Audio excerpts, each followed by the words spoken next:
But thank you all so much for joining us for the poetic and musical genius of Taylor Swift. Harvard professor Stephanie Burt will deliver a fascinating talk based on her brand new book, Taylor's Version: The Poetic and Musical Genius of Taylor Swift. Stephanie, who is a poet and literary scholar, will offer an insightful and heartfelt critical appreciation of Taylor Swift, her body of work, and the community that her art has fostered. Drawing from her 2024 Harvard course entitled Taylor Swift and Her World, as well as from her years as a Swiftie, Stephanie will examine Swift's particular form of genius, not the destructive genius of tortured poets, but the collaborative and joyful genius of an artist who has mastered her craft. So Stephanie is the Donald P. and Katherine B. Loker Professor of English at Harvard University. Her work appears in the New York Times Book Review, the New Yorker, and the London Review of Books, among others. Her other books of poetry and literary criticism, 14 in all, include We Are Mermaids, Advice from the Lights, and Don't Read Poetry, a book about how to read poems. So, all 200 of us who are watching live, and the many more that will watch the recording, let's give a big virtual round of applause to Stephanie for joining us here tonight. And Stephanie, you can take it away. Thanks so much. Hi, am I taking it away? I Yes, think you I'm are. taking it away. Am I visible and audible? You Oh, I are. see love. Okay, I see all the love.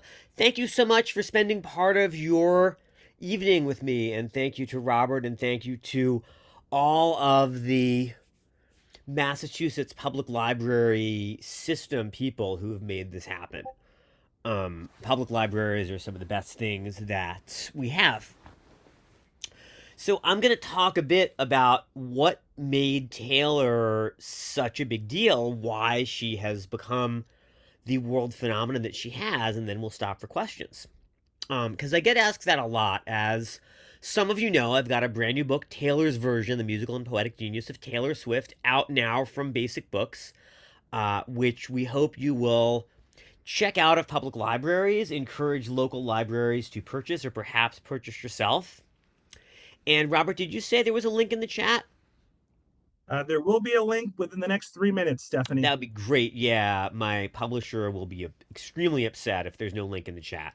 Um, and so when people found out that I taught a course around Taylor at Harvard, or just that I'm a Swiftie, or that I now have a book about her, they say, "Well, what do you think makes her so big?" It's a good question. As historians know, nothing that big has only one cause. Anything big has multiple causes and multiple things and people who had to be where they were. And I want to give you one argument about why she's so big. First, though, I want to run through some of the other reasons and advantages that she's had. As some of you Swifties know and some don't, she was born in 1989 to a well off white family who had some skill in financial management and some background in the performing arts. Her grandmother was a professional opera singer who became a successful TV host in Puerto Rico, and there's a song about her called Marjorie. By middle school, when Taylor learned to play the guitar and to write songs, she'd become an awkward but conventionally attractive teenager who wanted more friends. And once her goals in music became clear, Scott and Andrea moved the Swifts to Hendersonville outside Nashville so Taylor could chase that dream. And once they got there, Taylor had songwriting lessons with Liz Rose and others, Liz Rose being her later collaborator on a lot of the early hits. And without Scott and Andrea and Liz Rose, and without her conventional attractiveness and her white privilege, which she's had, and white people, I'm white, need to talk about such things. And without Taylor's willingness to work and learn and study and collaborate, both in the studio and as a performer on stage, she could not have found the kind of success that she's had. With those things, though, the success came from what we found in her songs. And she has defined herself consistently, first and last, as a songwriter. And you can find this in all these interviews. It can get complicated on every other level, she said in 2018, but the songwriting is still the same as when I was writing songs in my room. And of course, those songs have changed as her collaborators have changed, but it's always partly her. And as some of you know, early in her career, adults in the industry, after Fearless, doubted her songwriting prowess, and she responded by recording Speak Now, where none of the songs had co-writing credit. She really did write them herself. And even as early as Speak Now, you could find threads and patterns that set her work apart. And some of them are purely musical aspects. The musicologist and podcaster Nate Sloan has described a musical pattern called the T drop, where you go a half step up to the fourth of a major scale, and then a half step back down, and then a fifth down, a long drop. Everything you lose is a step you take, right? You belong with me, E, right? And I'm sorry that I cannot sing, but I hope you get the idea. And you can find purely lyrical motifs as well. She's really into using numbers and telling you how old people are, right? When you're 15 and somebody tells you they love you, you're going to believe it. It's supposed to be fun turning 21. And she's into these ways of locating herself in her songs with numbers. And now that I've got your attention on the songs that have these aspects, musical and lyrical, across her eras, I can go back to the initial question. Why do so many of us like so many of her songs so much? What's special about that body of work? Well, my biggest answer there is that she's been able to remain both aspirational and relatable. It's common to say certain pop singers succeed by sounding relatable. Fans see ourselves in them. They are perhaps the voice of a generation. And I think about Billie Eilish for one generation and Carole King for an earlier generation for boomers, who Taylor once called the greatest songwriter of all time. So, relatable is a new word. It wasn't remotely popular until the 20-teens, but it's a goal and a concept that goes back centuries. It's older than modern pop music. And we can find in older art forms, in poems and novels, the feeling, to quote the great literary critic Helen Vendler, who was not a Swiftie, that someone my age was writing down my life. And that's one of the secrets. That's Helen Vendler on Audrey and Rich, by the way. That's one of the secrets to how Taylor writes so well. And Taylor would stand out if she could do nothing else. And she could use resources specific to country songwriting early on. For example, the way that in country songs often time passes between the verses. And she could adapt those resources to teenage lives in a way that hadn't really been done before. But Taylor as a songwriter has been able to do something else almost as important. The people and the words and the music in her songs also remain aspirational. Not only can we feel that we are like the people in her songs, we might also want to be them. We might look up to them.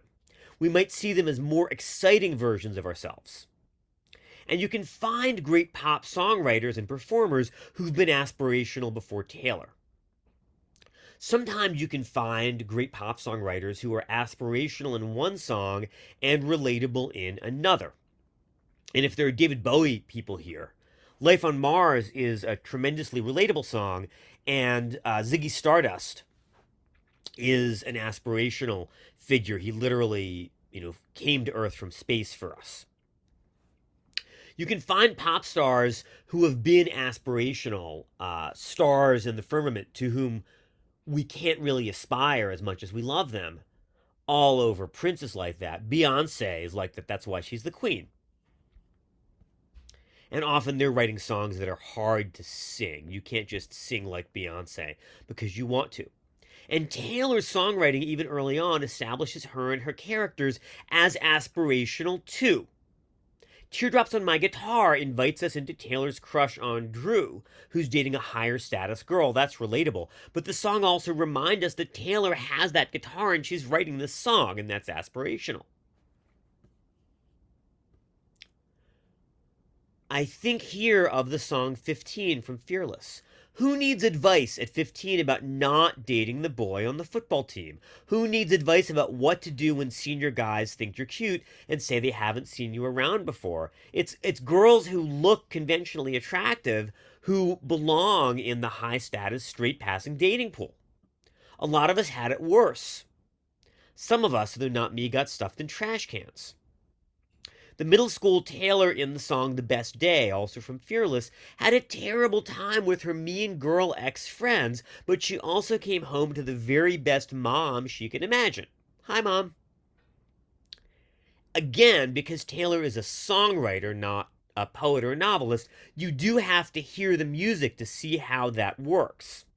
The Best Day invites us to join her and sing along. It sounds almost like children's music.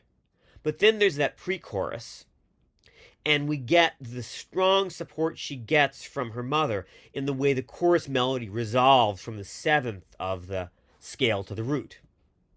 I had the best day with you today. And again, I'm sorry I can't sing it. Playing over Zoom webinars, playing music usually works out grainy and frustrating. So this is what Taylor's doing when she becomes famous. And once she becomes a global star, she has a problem. Her life no longer looks like the life of her fans. How does she stay relatable? This is one of Swift's best critics, the editor and fashion journalist Tavi Gevinson, writing about how Taylor changes on 1989.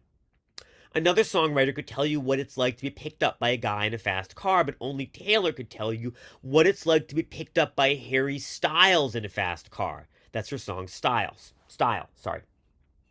And only Taylor, Gavinson continues, could make you believe that you two know what it's like. We don't need to be able to picture ourselves in the song, this is Tavi Gevinson still, because we can just picture what we are sure is her reality and sublimate our own desire and frustration. No one stays in high school forever, I hope. No one with Taylor's level of success can remain so much like her fans indefinitely.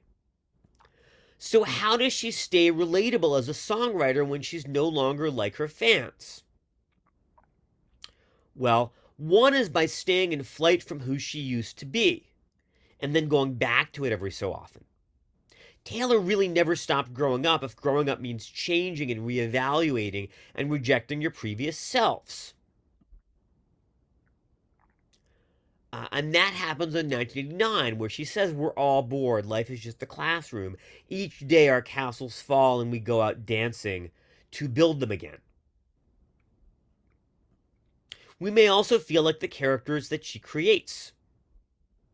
Think about Betty and James and Augustine on Folklore.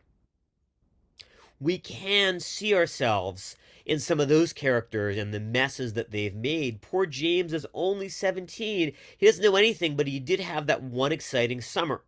And he also gets that hopeful modulation, which music people sometimes call a trucker gear shift, going a whole step up at the end, making Ray the new dough. And Augustine, who lost out to Betty, at least got the excitement of that summer for herself, living for the hope of it all. And again, especially in 2020, many of us have had far worse summers than that. We can wish that our worst moments were no worse than Augustine's. No two of Taylor's albums sound alike, not even Fearless and Speak Now. That's part of her secret, too. She won't stay put. And Taylor has become for us a compilation of the strongest, a compilation of the people she's tried to be and hasn't remained or has often failed to be. And by the time she writes Midnights, which I'm kind of a Midnights girl, many of the strongest songs on Midnights start from that global success that makes her aspirational and then show what's wrong and bring her closer to us, make her more relatable. And that empty sonic space, the openness in that album's electro production, which brings it closer to a lot of Lord's first two albums than to 1989 or Reputation, stands for Taylor's own opening up, where her depression works the graveyard shift. Her wish to be loved reflects what she fears is her covert narcissism disguised as altruism, and she even wants to console us for defending her when she thinks that she must be the problem. It must be exhausting to root for her, but even more exhausting to be her, and it's a good thing she has the energy and the support. If only we did. And this way of being both someone we can look up to and wish we were more like and someone we already are like extends through Tortured Poets and even into the life of a showgirl. And I want to talk about those two most recent albums and then stop for questions. So sometimes I like to tell people that I think Tortured Poets is her best album. And I'm trolling a little bit because so many people, when it came out, were disappointed. But I really do think it might be her best, partly just because it has so many songs. It's certainly her most verbally ambitious. The people who complained about how it didn't break any new musical ground hadn't listened to Clara Bow or So High School or I Can Do It With a Broken Heart. Those complainers also didn't realize that Taylor had to hold some aspects of her songwriting constant for a lot of the other musical numbers there, to vary other things so widely and to experiment and stretch out with her lyric writing. And again, I Can Do It With a Broken Heart gives us a really clear example of how someone so unlike most of us, so prominent and so driven, can stay both aspirational and relatable. That is a song that lets us imagine ourselves standing on stage with her, visualizing her as so many of her fans see her. And we say she must be having the time of her life. But we're wrong. She's so depressed, she might regret having been born, and has flashbacks, I think, to her tragic 21st birthday as chronicled on Red.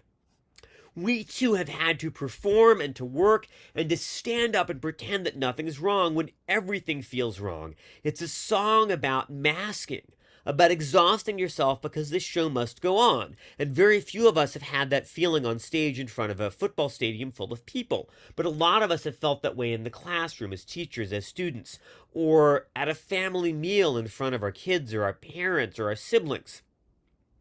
And then, as the song takes us into that very relatable feeling of masking because the show must go on, it works aspirationally again. If only we could perform with broken hearts as well as she can, but we can't, and that's why we're not going to, as she says, come for her job.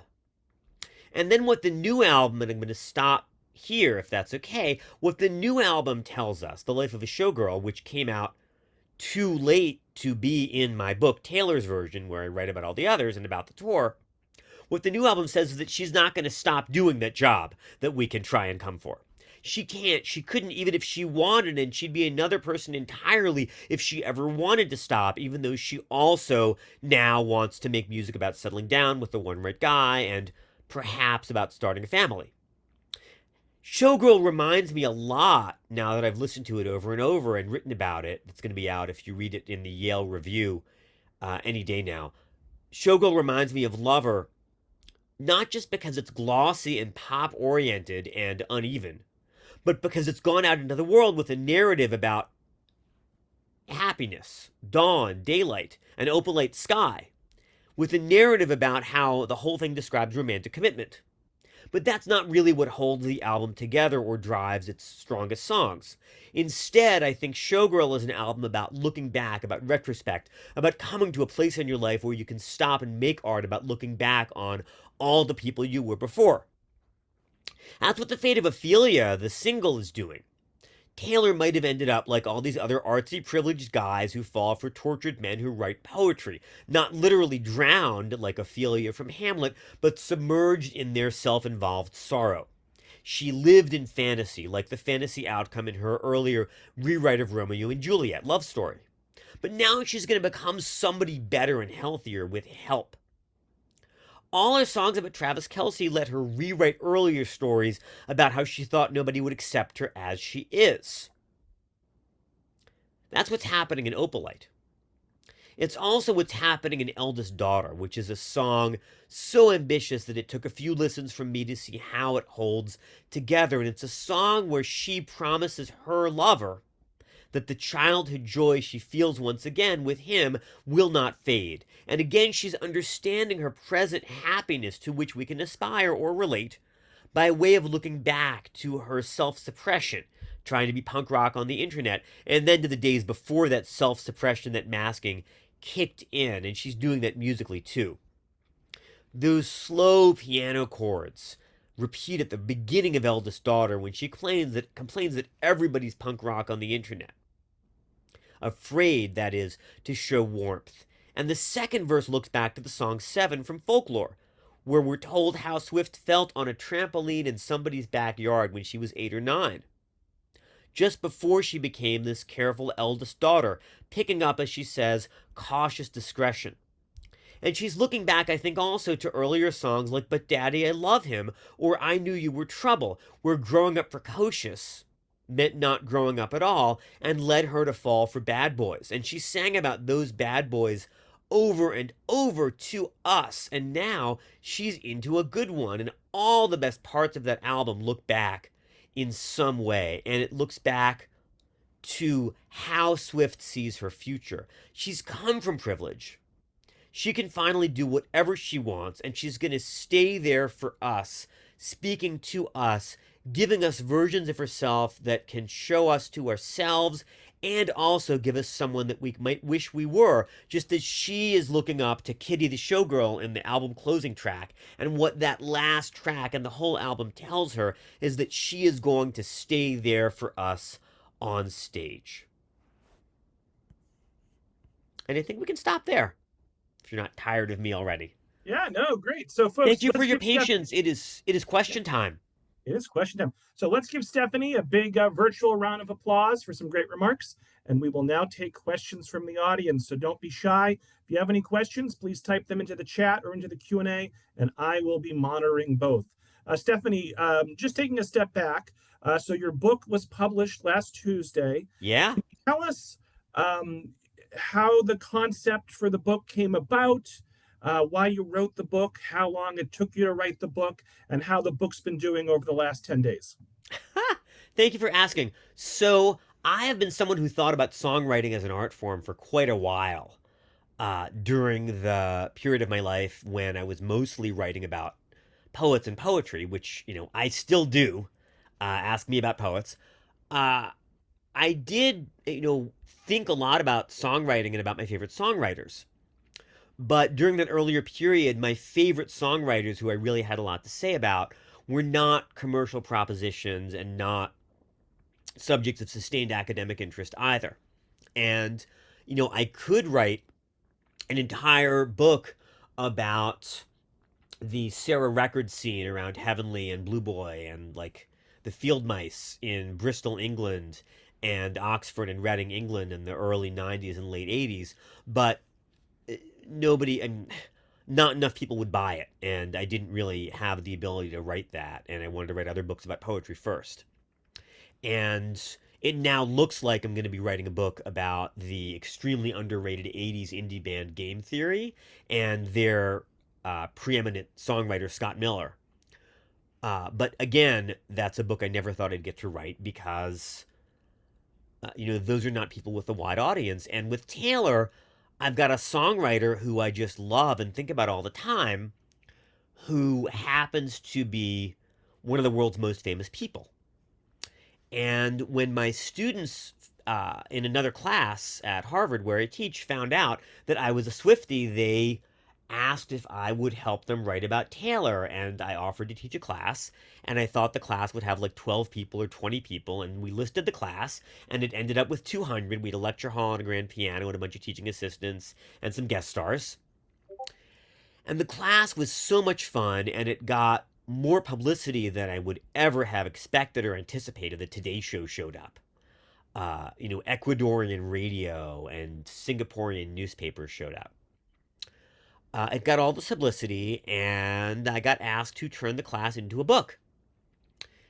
And I got very, very lucky because between my agent Matt and my editor at Basic Books, Laura, and Laura's team at Basic, I really got to write the book that I wanted, which was a serious book aimed at real people, not full of scholarly jargon, I hope, about what makes Taylor so good. And a book about how songwriting is not the same thing as writing books of poetry any more than books of poetry are the same as novels or comic books. It is its own art form that uses words in its own way. Taylor is great at it. She's aspirational. She's relatable. She writes songs that let us climb inside them and stay inside them and want to share them and live inside them. And she's also someone who never stops working and wants everyone to love her and wants that kind of approval from everyone, which is part of why I care about her so much. She writes a lot of songs about dating men, which is not a thing that I do. But I'm learning about it from her. But she also writes a lot of songs about wanting to get straight A's and have everyone love you and being a workaholic and wanting to just get out there and share your work, which that speaks to me. So I got the chance to write a book about what makes Taylor so good as a songwriter. And it's out there. And it took me, if your clock starts when I'm writing the first lecture for the first meeting of the Taylor course, then the book took from January 24 to, I guess, February 25 to write. If your clock starts when I become a Swiftie and start thinking about her and writing about her in notebooks and, posting on social media about what I think of 1989 and having thoughts about her, then I start writing the book around the time 1989 comes out, or a little before that. So, Stephanie, I don't want to dominate the discussion, but one more question from me. Have you ever met or communicated with Taylor Swift? You probably get that a lot, but just I curious. get that so often. No, I haven't. She's pretty busy. And, you know, if she has nothing better to do than give me a call, I will take that call. I would not mind meeting her at all. Uh, but I do not expect it or feel that I need it. And one of the many things I admire both about her as a songwriter and about her as a public figure is that she has been able to maintain, even as she's become this, global artist, she's been able to maintain a relationship where her fans feel seen and understood and welcomed by her. And we feel as if we know her, but we know that's an as if. We know that's a pretend. We know, unless there's something really wrong with us, that she does not really have time to meet us. And she may very well wish that she did, as she did when, she was sending handwritten notes thanking people for getting in touch with her about debut. But she doesn't, and that's okay. She knows what a healthy parasocial relationship looks like, and she has been showing us that for a long time. So I would love to meet her. I have not met her. I do not expect to meet her, and I am okay not meeting her, and I'd rather just meet more Swifties. So, Stephanie, before we started recording, I had asked the audience to put in the chat their favorite Taylor Swift songs. And we can either do this rapid fire or you can expand and give long comments. It's up to you. But I wanted to ask you about a half dozen songs or so that were mentioned in the chat. So, Patricia writes, Willow is one of my favorite songs. Would you talk a bit about that one? Sure. So the first thing that comes to mind with Willow is the way that, for me, and it is great, the way that it informs a lot of the set design for the folklore and then the folkmore, combined folklore and evermore set on the Eras tour, which is beautiful. It's one of my favorite sets. It's one that she really is able to inhabit. And it's one where the kind of witchiness and the visual interest of those sets also gives her a bit of a break from those dance numbers. Mm. And I'm gonna maybe, I'm not sure how the music sharing works. I think this is a case where we do need to do some music sharing. If I play some music, will it go over the Zoom? We can give that a shot. Okay. Let's see what happens. Okay. So one of the things that's going on there, and it's I mean it's a well-written song. It's not one where I think constantly about the lyrics. There are other pandemic era songs where I do. One of the things I really admire about Willow is the way that she gets the vocal melisma, which is a technical term for multiple musical notes on a single syllable, to interact with the multiple stringed instrument lines. There is a kind of counterpoint going on in that song that is normal for certain kinds of folk music, but that she had rarely attempted before. It's not something you see in a song like Mean, which follows bluegrass rules. And it's really beautiful, and it fits the kind of mix of resilience, right? She bends, but she doesn't break. That's what it means to be a willow. And the wish to be broken, take my hand, wreck my plans, that she imagines in herself as a woman or a girl in love. So it is really beautiful. I love it. That's what I have to say about Willow.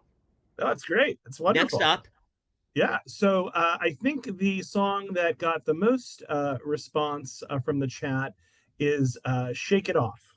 So any oh, comments on Shake It Off? okay.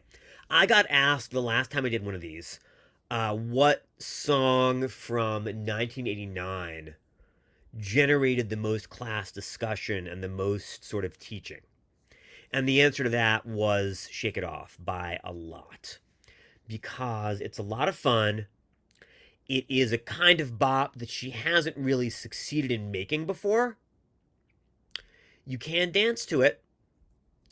It is a new way for her to respond to her critics and doubters and haters, in that she is not striking back at them and insulting them and telling them that they're terrible, but instead saying she is going to, and her friends and allies and Swifties should just ignore the haters and go on with their lives, which is not bad advice if you can take it. It's a lot of fun. It's not my favorite song from 1989. It's a lot of fun. It's really not my favorite. It is also, because of the way the video works, and because there is a rap break, sort of, and because of the way that the beat works and the instrument works and like horns and stuff, it is one of the first places where she engages with black coded musical forms. Right? It's a funk song with a rap break. It's kind of, it is her making, I'm hesitant to say black music, but she's working in musical forms that historically have been made by black Americans and identified with African American experience. And she is trying to get outside of her own comfort zone in order to do something that is joyful and communal for her in a new way. And she recognizes that maybe she's not very good at it. And she's trying to speak for her own extremely white experience and saying what, white people, people as white as me, which is pretty white, really should start learning from black music and black forms and black musicians. I think she's doing that in a way that is kind of low res in Shake It Off.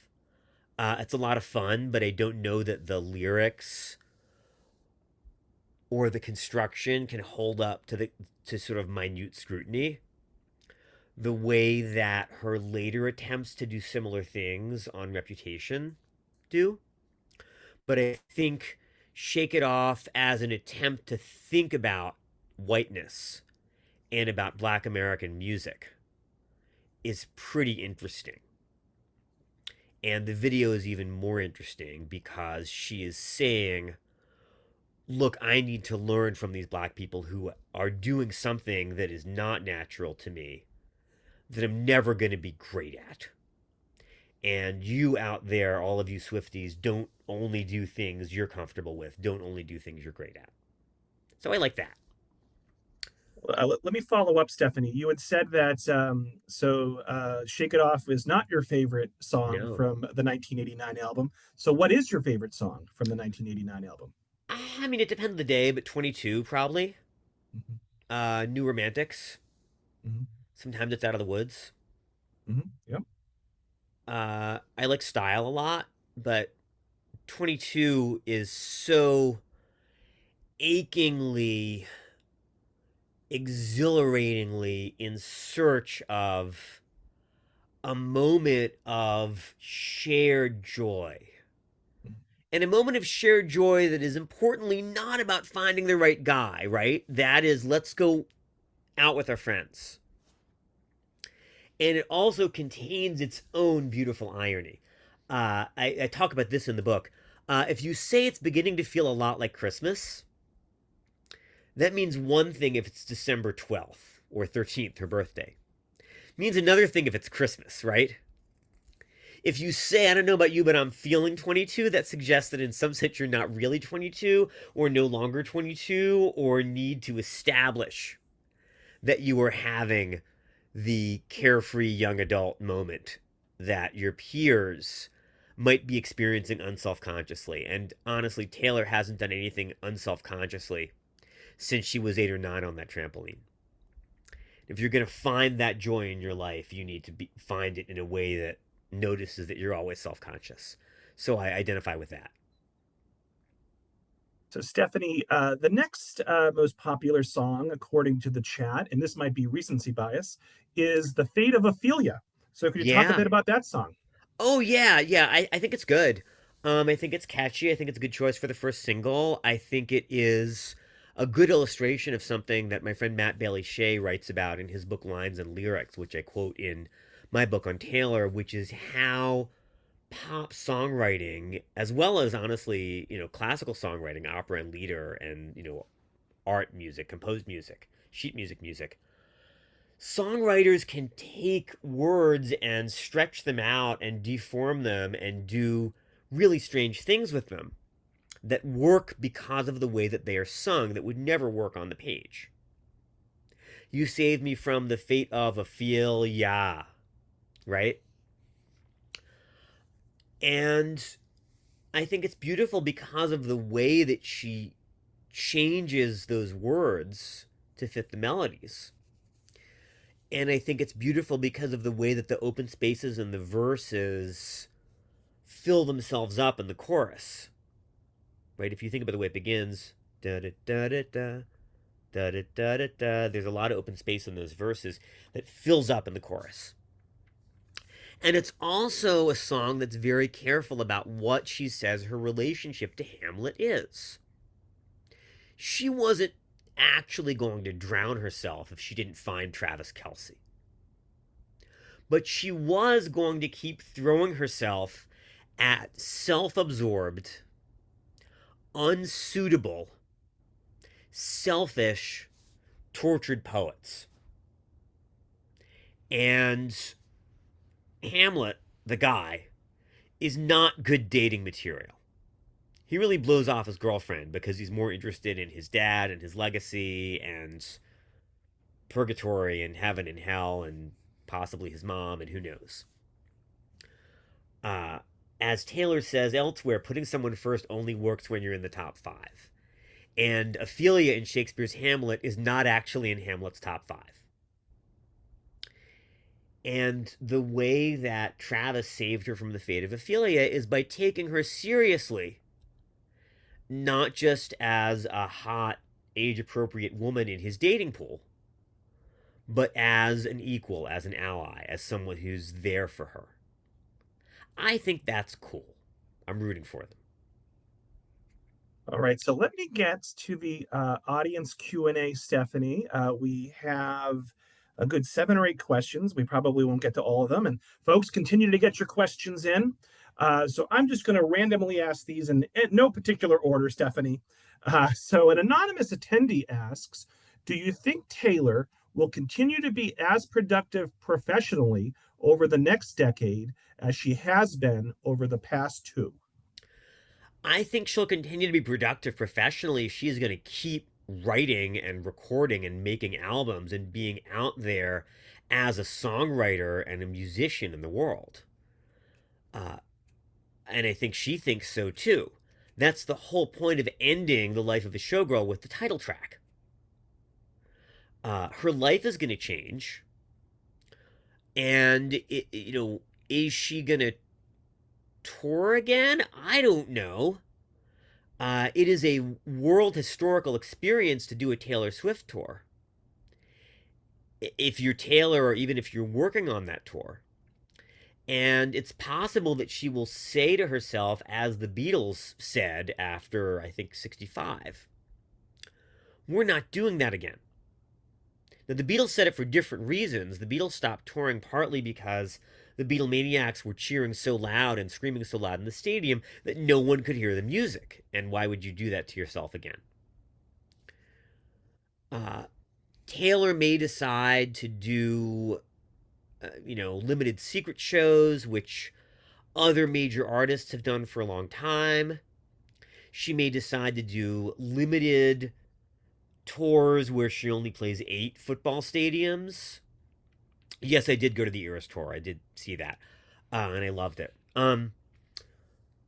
She may decide to just see the world again and maybe visit places she hasn't been in a while. My friends in New Zealand deserve, I think, a Taylor visit, although I'm not sure she would be able to play anywhere other than Auckland. I don't know what she wants her travel schedule to be, and that's up to her, especially if she becomes responsible for some small human beings. She may want to be in their presence. But I am absolutely certain, as is she, that she will continue to write and record and put out into the world a lot of songs, and they're going to be fascinating. So, Stephanie, we have another anonymous attendee asking, who is your favorite duet of Taylor? I know Taylor has collaborated with lots of Oh, nothing artists. new. Very easily, nothing new. Yeah.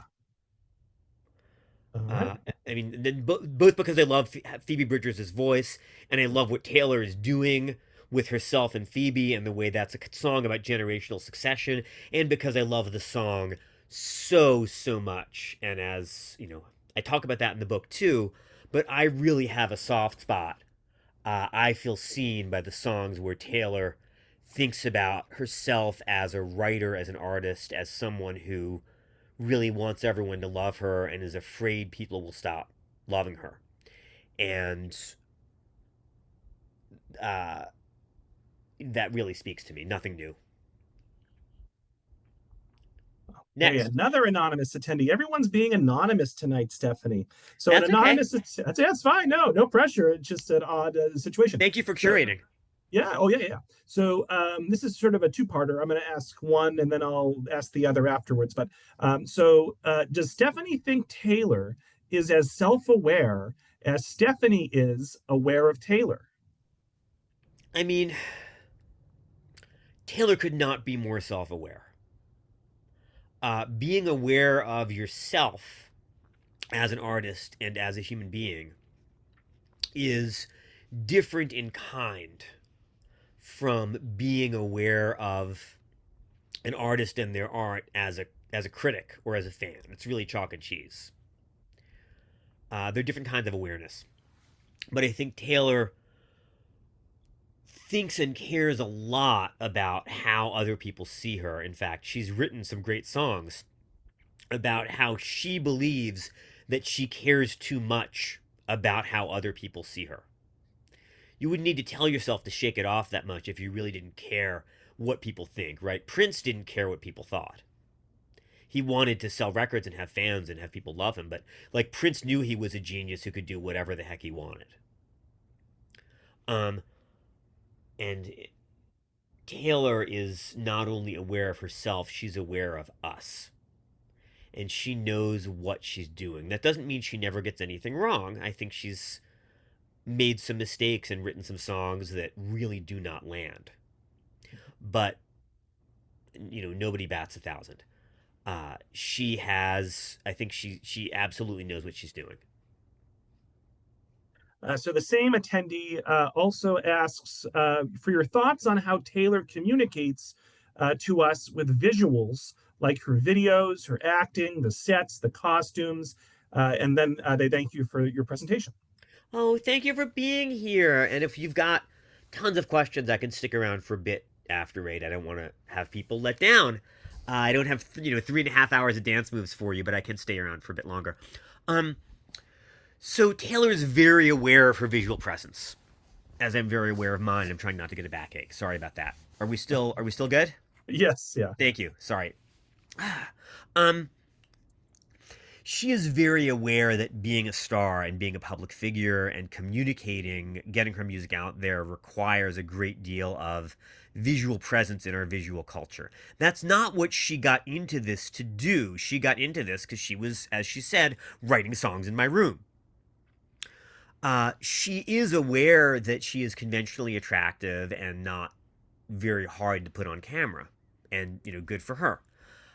She has been someone who's easy to photograph and someone who works with costume professionals in terms of what she wears, and she's been great at that since debut. And I am not a fashion and costume historian or a fashion and costume expert. There is someone who has done a Taylor Swift fashion blog for a long time. I want to get her name correct. If you really want to read about her fashion choices.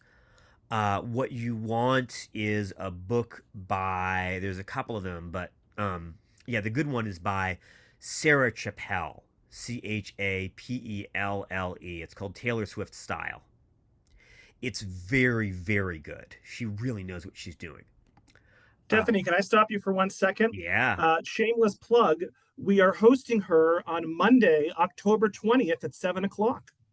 Oh, wow. I will be in Iowa City doing this in Iowa. Otherwise, I would try to pop in. Are you hosting her in person? No, that'll be virtual as well. Okay. Please tell her that I think she's awesome and she's all over the index to my book. Great. I think this is public information. She lives in Canada, actually, I believe. So no, we are not hosting her in person. It'll be Okay. virtual. I think she's a Vancouver person, or is she a Toronto person? I think I'll get back to you on that. Okay. Yeah, a number of my friends are trying to move to Vancouver for reasons that I wish didn't exist. So, yay Maple Leaves, yay British Columbia, yay Sarah Chappelle. Do read that book alongside mine if you can. Thank you, person who knows she's Vancouver. So she's great with fashion, and she's really made deliberate, helpful choices for all of her eras, and she knows what she's trying to do, from the sparkly spangles of 1989 to the witchy stuff from Evermore to the black and white dress with the words all over it that she wore for the Tortured Poets set on stage. And she's very attentive to her stage sets. We know that she works with her set designers. The videos are another matter. They are all over the place, and there are a couple Taylor videos that I loathe. They mostly come from earlier in her career when she was not someone who was able, in terms of what she knew how to do, or able commercially to write her own videos and decide what goes in them. Some of the early videos I like. Some of the early videos are train wrecks and absolutely undermine the song. I would like to launch the You Belong With Me video into space, and that is one of my favorite songs. As she becomes more familiar with the making of videos and short films, and as she becomes more powerful commercially and can have more control over the videos, she makes more really good ones. The video for The Man is fantastic. It really drives home and underlines and frames a lot of the points that the song is trying to make. So her videos are a mixed bag, but she does know what she's doing. the anti-hero video is really interesting, and my favorite thing about the anti-hero video is that when she realized there was a frame that really triggered people, she did not hesitate. The next day, that video was on the internet in a new version, taking out the frame that shouldn't have been in there. But I do think it's a good video. So the problem with the You Belong With Me video, which I just got asked, is that it's a chrysalis narrative. The point of the song is, I am this band nerd. I am this girl who wears t-shirts. She's this girl who wears short shorts. And you don't belong with her. You belong with me, not because she sleeps around, which who knows if she does. That's not the point. But because she is fake for you and she's making you fake. And when I'm with you, you're real and I'm real. And I wear t-shirts and we belong together because of who we are. And you know that because we're friends and we should start dating. And we belong together on the basis of who we already are. And that song makes that point so beautifully and catchily and perfectly. And the freaking video has her change out of her band uniform for date night and take off her glasses so she can become the glamorous object of the guy's desire, which is exactly what the song tells a million straight and straight passing teenage girls never to do.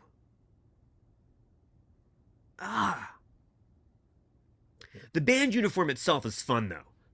I have nothing against band uniforms. I think the band uniform costume for the Fearless Tour is a lot of fun. But you don't have to change yourself. The right guy for you, if you date guys, and the right girl or non-binary person for you, if that's who you date, is someone who is into you and who you are into as you are. And you might want to be better for that person. But you shouldn't be getting a new wardrobe so they'll think you're hot. And that's literally what she does in the video. It's awful. And the song's so good. So we'll have a few more questions here, Stephanie, and I appreciate your flexibility with the time. I can go to 8:15 if you want, then I do have to go. Yeah, okay. Understood. Okay, I feel like if we're going to get 8:15, I should just ask a few people in the chat to say that they will make sure to read the book or recommend the book or check the book out of a local public library, investigate the book. There we go. Absolutely. We'll stress that in the follow-up email as well. So Megan asks, I'm constantly struck by how young some of Taylor's fans are. My son, who is 7, is one of many kids in his grade who has had Taylor Swift-themed birthday parties. Good. I wonder sometimes what about her music speaks to people so much younger than almost all of the experiences that she depicts. So some of her songs are about experiences that you can have when you're young. Some of them are about looking back on those experiences, like 7. Some of them are about having those experiences, and they're about experiences you can actually have as a grade schooler. I know of a grade school teacher who had his entire, second grade class do a group performance of Mean, which is not necessarily a choice that I would make, but, I don't know how to teach kids that young, so go grade school teachers. Certainly having someone be mean to you and saying, you're peaking now in 4th grade and I'm going to surpass you and do better even if I feel unpopular now, that's an experience young kids can relate to. The experience of saying, well, I don't know what it's like to have a romantic experience with someone because I haven't experienced the transition from I want someone to be my best friend to I would like to kiss them. And anticipating that in your life, that's fine. That is all over the media that grade schoolers get, like it or not. And a song like Love Story is part of that. And she continues to write songs that are just catchy as heck and that are singable and that sometimes are relatable for very young people. Some of them are not, of course. And I've been told by fans younger than me, but, older than 7, that when Taylor swore she used language you're not allowed to use in grade school in a classroom for the first time on Reputation, that was a big deal. But and she's someone who isn't repelling young people by presenting herself as oppressively grown up. I've heard her called cringe a lot. If she's cringe, I want to be more cringe than I am. But she's not someone whose public image tells younger listeners to go away and come back when you're old enough to drink. Which, So Charlie XCX is like that, and that's a whole can of worms. understood. Yes, I'm familiar with him. Or Charlie her. XCX, Sorry. is she her? Yes, I'm I familiar think. with her. Yeah. Okay. Okay, You can see how familiar I am with. No, I that's am. okay. You don't have So to an be. anonymous attendee writes, "I have a Swift meeting next week. I am going to suggest your book." Well, there you go. Thank you. Let's see. Anonymous attendee saying, "I'm wondering if you are excited as I am to hear the music she makes once she experiences marriage and potentially parenthood and Yeah. the love of a child." Okay. Two-parter. First, yes, absolutely. I want to see the music that she makes throughout her whole career. I hope that she keeps recording and keeps changing and keeps doing stuff that delights and surprises me, that I learn from as she moves through various stages of her life and of, our shared world with its floods and its, creeping authoritarianism and all the things that are happening, and its, potential liberation for many of us. I would love to see her write again about those public topics if she feels up to it.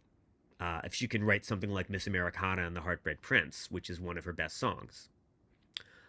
I would love to see the songs that she writes about being married. It is a bad idea to assume that everyone who wants kids is going to have them anytime soon. And if you know the song Bigger Than the Whole Sky, you know why. Uh, but it does seem like she will perhaps be someone responsible for small people in one way or another soon. If that's what she wants, I hope it's what she gets. And I very much look forward to the songs that she will no doubt write about all of those experiences. So, final question goes to another anonymous attendee, and I'm just going to sort of condense it and get to the heart of the matter. They ask, "Do you think Taylor Swift is a better songwriter or a better singer slash performer, or equally both?" So she has taught herself to sing consistently on stage and to have the endurance for the performances that she's given and to do everything else, right? She has become a superb performer, but she has done all of this for the songs that she writes. And I'm a radio girl, I'm a music critic, I'm a poetry critic. I do read a lot of comic books, but I'm definitely not a film critic or a dance critic or a dancer. I can't dance. You don't want to see me dance. Um, it may be just that I respond more strongly to the sung and to the written word. But it may be that she is who she's always told us she is, which is someone for whom the center of her life and the center of her art is always the songwriter. But I think her identity as a songwriter comes first and last and always. Final question goes to Samantha, who asks, "How involved do you get with the Easter eggs, and do you think it's Taylor's best way to connect to the fans and keep them involved?" I mean, I don't know if it's her best way. Has so many ways. Um, I like finding the Easter eggs. I like it when people find Easter eggs for me that I hadn't found. I didn't know that there was all of this stuff about the lost album called Karma until I read about it. I certainly didn't know about all the Game of Thrones stuff until I saw a couple of fans who had speculated on Game of Thrones references and Reputation years before she confirmed it. I love the way that the Easter eggs and the potential Easter eggs, some of which are what's called apophenic. They are sort of hallucinations. They're not really there. We put them there by reading in, and a lot of them are ones she put there. I love the way that the presence of alleged Easter eggs, some of which she confirms, brings fans together with other fans and helps us talk to one another. I think that's really cool. So, folks, Okay. let's give Stephanie Huh? a big virtual round of applause Aw. for a great audience Q&A. Stephanie, I will circle back to you in 60 seconds. But folks, please look for an email from me later tonight, for those watching live, with a link to the recording and information about ways to purchase Stephanie's book and some information about some other upcoming Taylor Swift themed webinars that you might be interested in. And please don't forget to take the 60-second feedback survey when you exit the Zoom. So, Stephanie, any last words, any closing remarks, any departing comments that you'd like to make at this time? Yes, thank you so much. And I know there were a lot of questions I didn't get to. I am easy to find on social media. I am on Blue Sky at Not Quite Hyde Park, NOTQUITEHYDEPARK at bluesky.social. The name is a complicated X-Men joke. You can ask me about it, but not here. You can reach me on Blue Sky. You can reach me on Instagram. It's Not Quite Hyde Park. You can email me through the Harvard website, and I will try to respond to questions. Thank you so much for asking really good questions. I'm sorry I didn't get to all of them. No, no worries, Stephanie. You got to almost all of them. And I will certainly include your socials and your email address in the follow-up email. So thank you all so much. Thank you, Stephanie. And I hope everyone enjoys the rest of their night. Bye-bye. Thank you. Okay. Thanks.